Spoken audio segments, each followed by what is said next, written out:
Et si la sacro-sainte sécurité de l'emploi n'était en fait qu'une illusion? C'est la question un peu provocatrice que nous pose Robert Kiyosaki avec son quadrant du cash flow. Aujourd'hui, on va décortiquer ensemble cet outil qui est vraiment puissant et qui pourrait bien changer la vision qu'on a de l'argent et de la richesse et surtout montrer un chemin vers une vraie liberté financière. Alors, allons-y, on plonge direct dans le cœur du sujet. Kiyosaki s'attaque à une des idées les plus ancrées dans notre société. Cette croyance que la sécurité, la vraie, se trouve dans un bon emploi stable. Il appelle ça l'illusion de la sécurité. Voilà, cette image, elle parle d'elle-même, non?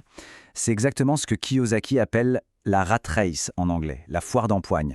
Vous savez, ce cycle infernal, métro, boulot, dodo, où on court sans cesse après le temps et l'argent, sans jamais vraiment avancer. La vraie question, c'est pourquoi tant de monde reste coincé dans cette roue?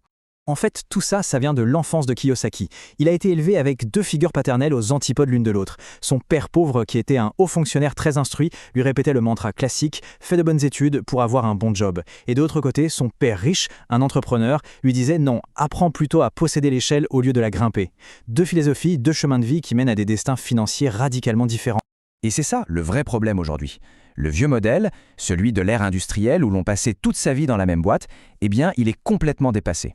À notre époque, à l'ère de l'information, s'accrocher à cette seule idée de la sécurité de l'emploi, c'est peut-être devenu la stratégie la plus risquée qui soit. Bon, d'accord, mais comment on sort de ce piège alors? Eh bien, Kiyosaki nous donne un outil, un concept hyper simple en apparence, mais vraiment révolutionnaire pour y voir plus clair, le fameux quadrant du cash flow. L'idée, c'est de diviser les sources de revenus en 4 grandes cases, symbolisées par ces lettres E, T, P et I. E pour employé, T pour travailleur autonome, P pour propriétaire d'entreprise et I pour investisseur.